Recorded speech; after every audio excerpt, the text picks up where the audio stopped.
Sección tercera. Periodo de sospecha y efectos sobre los actos perjudiciales a los acreedores. Artículo 115. Fecha de cesación de pagos. Efectos. La fecha que se determine por resolución firme como de iniciación de la cesación de pagos, hace cosa juzgada respecto del fallido, de los acreedores y de los terceros que intervinieron en el trámite para su determinación, y es presunción que admite prueba contraria respecto de los terceros que no intervinieron. Cuando la quiebra se declare por alguna de las causales del artículo 77, inciso 1, o estando pendiente el cumplimiento de un acuerdo preventivo, la fecha a determinar es la que corresponda a la iniciación de la cesación de pagos, anterior a la presentación indicada en el artículo 11. Artículo 116. Fecha de cesación de pagos. Retroacción. La fijación de la fecha de iniciación de la cesación de pagos no puede retrotraerse los efectos previstos por esta sección más allá de los 2 años de la fecha del auto de quiebra o de presentación en concurso preventivo. Periodo de sospecha. Denomínase periodo de sospecha al que transcurre entre la fecha que se determine como iniciación de la cesación de pagos y la sentencia de quiebra. Artículo 117.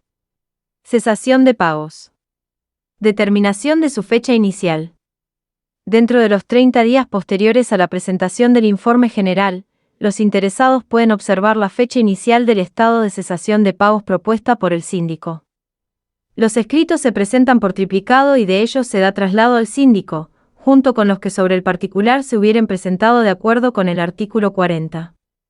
El juez puede ordenar la prueba que estime necesaria. La resolución que fija la fecha de iniciación de la cesación de pagos es apelable por quienes hayan intervenido en la articulación y por el fallido. Artículo 118. Actos ineficaces de pleno derecho. Son ineficaces respecto de los acreedores los actos realizados por el deudor en el periodo de sospecha, que consistan en 1. Actos a título gratuito.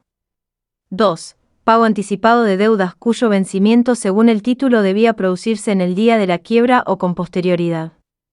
3. Constitución de hipoteca o prenda o cualquier otra preferencia, respecto de obligación no vencida que originariamente no tenía esa garantía. La declaración de ineficacia se pronuncia sin necesidad de acción o petición expresa y sin tramitación. La resolución es apelable y recurrible por vía incidental. Artículo 119. Actos ineficaces por conocimiento de la cesación de pagos. Los demás actos perjudiciales para los acreedores, otorgados en el periodo de sospecha, pueden ser declarados ineficaces respecto de los acreedores, si quien celebró el acto con el fallido tenía conocimiento del estado de cesación de pagos del deudor. El tercero debe probar que el acto no causó perjuicio. Esta declaración debe reclamarse por acción que se deduce ante el juez de la quiebra y tramita por vía ordinaria, salvo que por acuerdo de partes se opte por hacerlo por incidente. La acción es ejercida por el síndico, está sujeta a autorización previa de la mayoría simple del capital quirografario verificado y declarado admisible y no está sometida a tributo previo, sin perjuicio de su pago por quien resulte vencido. En su caso el crédito por la tasa de justicia tendrá la preferencia del artículo 240. La acción perima los 6 meses. Artículo 120. Acción por los acreedores. Sin perjuicio de la responsabilidad del síndico, cualquier acreedor interesado puede deducir a su costa esta acción, después de transcurridos 30 días desde que haya intimado judicialmente a aquel para que la inicie. El acreedor que promueve esta acción no puede requerir beneficio de litigar sin gastos, y a pedido de parte y en cualquier estado del juicio, el juez puede ordenar que el tercero afiance las eventuales costas del proceso a cuyo efecto las estimará provisionalmente. No prestada la caución, el juicio se tiene por desistido con costas al accionante. Revocatoria ordinaria. La acción regulada por los artículos 961 a 972 del Código Civil, solo puede ser intentada o continuada por los acreedores después de haber intimado al síndico para que la inicie o prosiga, sustituyendo al actor, en el término de 30 días. Efectos.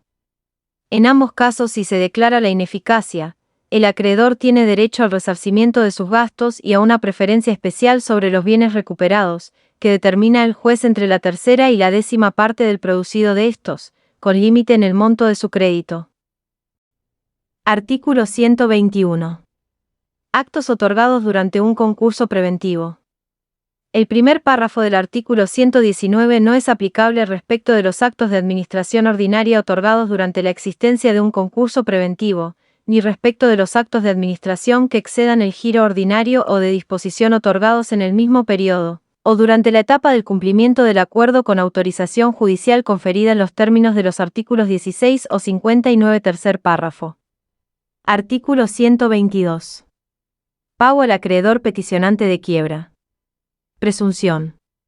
Cuando el acreedor peticionante, luego de promovida la petición de quiebra, recibiera cualquier bien en pago o dación en pago de un tercero para aplicar al crédito hecho valer en el expediente, se presume que se han entregado y recibido en favor de la generalidad de los acreedores, siendo inoponibles a ellos el otro carácter. Reintegro. El acreedor debe reintegrar al concurso lo recibido, pudiendo compelérsele con intereses hasta la tasa fijada en el artículo 565 del Código de Comercio, en caso de resistencia injustificada. Artículo 123.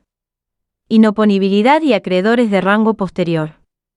Si en virtud de lo dispuesto por los artículos 118, 119 y 120 resulta inoponible una hipoteca o una prenda, los acreedores hipotecarios o prendarios de rango posterior solo tienen prioridad sobre las sumas que reconocerían ese privilegio si los actos inoponibles hubieran producido todos sus efectos. Ingresan al concurso las cantidades que hubieran correspondido percibir al acreedor por los actos inoponibles, sin perjuicio de las restantes preferencias reconocidas. Artículo 124. Plazos de ejercicio.